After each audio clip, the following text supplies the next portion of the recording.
Megastar മമ്മൂട്ടിയുടെ ആരോഗ്യവുമായി ബന്ധപ്പെട്ട പ്രചരണങ്ങളിൽ പ്രതികരിച്ച് സംവിധായകനും ബിഗ് ബോസ് താരവുമായ അഖിൽ മാരാർ ഈ ലോകത്ത് അസുഖം വരാത്ത മനുഷ്യരുണ്ടോ എന്ന് അദ്ദേഹം ചോദിക്കുന്നു. ഒരേ സമയം സിനിമയുടെ ബഡ്ജറ്റ് കാര്യങ്ങളിൽ ശ്രദ്ധിക്കുകയും ആരോഗ്യം നോക്കാതെ ഷോട്ടിന് തയ്യാറാവുകയും ചെയ്തുകൊണ്ട് ഗ്യാസ്ട്രിക് പ്രശ്നങ്ങൾ ഉണ്ടായി. ചെറിയ ബുദ്ധിമുട്ടുകൾ ഉണ്ടായപ്പോൾ ടെസ്റ്റ് ചെയ്തെന്നും അഖിൽ മാരാർ വ്യക്തമാക്കി. മോഹൻലാലിന്റെയും നയൻതാരയുടെയും ഡേറ്റ് വൈകിയതുകൊണ്ട് തന്റെ ശരീരം ശ്രദ്ധിക്കാനും ആരാധകരുടെ സ്നേഹശല്യം ആശുപത്രിയിൽ ഉണ്ടാവുന്നത് ഒഴിവാക്കാനുമായി അമേരിക്കയിലേക്ക് പോകുന്നു എന്നതാണ് സത്യമെന്നും അഖിൽ മാരാർ ഫേസ്ബുക്കിൽ കുറിച്ചു.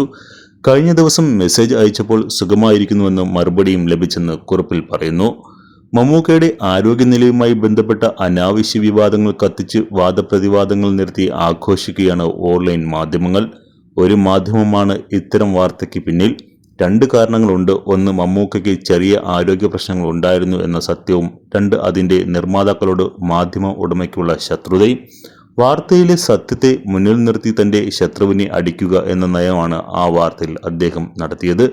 മലയാളത്തിലെ ഏറ്റവും വലിയ പ്രൊജക്റ്റായി നടക്കുന്ന മമ്മൂട്ടി മോഹൻലാൽ ഒന്നിക്കുന്ന മഹേഷ് നാരായണൻ ചിത്രത്തിൽ ഏതാണ്ട് 100 ദിവസത്തിനകം പല രാജ്യങ്ങളിൽ സഞ്ചരിച്ചും പ്രയാസമേറിയ രംഗങ്ങളിൽ പോലും പ്രായം നോക്കാതെ ആരോഗ്യം ശ്രദ്ധിക്കാതെ പൂർണ്ണ അർപ്പണബോധത്തോടെ അഭിനയിച്ച മമ്മൂക്കയ്ക്ക് മുൻകാലങ്ങളിൽ പുലർത്തിവന്ന ഭക്ഷണക്രമങ്ങൾ പിന്തുടരാൻ കഴിയാത്ത അവസ്ഥ വന്നു. 73-ാം വയസ്സിൽ ലോകത്ത് ഒരാളും ഇത്ര ആവേശത്തോടെ സിനിമയെ സമീപിക്കും എന്നെനിക്ക് തോന്നുന്നില്ല. ഒരേ സമയം സിനിമയുടെ ബഡ്ജറ്റ് കാര്യങ്ങൾ ശ്രദ്ധിക്കുകയും അതുകൊണ്ട് തന്നെ ആരോഗ്യം നോക്കാതെ ഷോട്ടിന് തയ്യാറാവുക എന്നതുകൊണ്ട് ഗ്യാസ്ട്രിക് പ്രശ്നങ്ങളുണ്ടായി. അസുഖം വരാത്ത മനുഷ്യരുണ്ടോ ലോകത്ത്? മമ്മൂക്കയ്ക്കും ചെറിയ ബുദ്ധിമുട്ടുകളുണ്ടായി. അത് ടെസ്റ്റ് ചെയ്തു. നിലവിൽ നോമ്പ് ആയതുകൊണ്ട് തൻ്റെ ഭാഗം വരുന്ന രംഗങ്ങൾ എല്ലാം പൂർത്തിയാക്കി.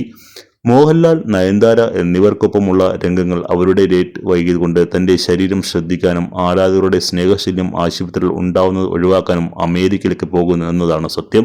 ഇപ്പോൾ മെസ്സേജ് അയച്ചാലും മറുപടി തരുന്ന മമ്മൂക്ക കഴിഞ്ഞ ദിവസവും അദ്ദേഹം സുഖമായിരിക്കുന്നു എന്ന മറുപടി എനിക്ക് അയച്ചിരുന്നു. ഈ സിനിമയുടെ കഥ പറയാൻ മഹേഷ് നാരായണൻ മുംബൈയിൽ വന്നപ്പോൾ മുതൽ ഇപ്പോൾ വരെ ഞാനും ഇതിൻ്റെ നിശബ്ദമായ ഭാഗമാണ്. ഇന്നലകളിൽ നമ്മുടെ ജീവിതം ആനന്ദപൂർണമാക്കിയ ആസ്വാദകരമാക്കിയ പ്രിയപ്പെട്ട മമ്മൂക്കയും ലാലേട്ടനും ആരോഗ്യത്തോടെ മുന്നോട്ട് പോകട്ടെ എന്ന പ്രാർത്ഥനകൾ മാത്രം.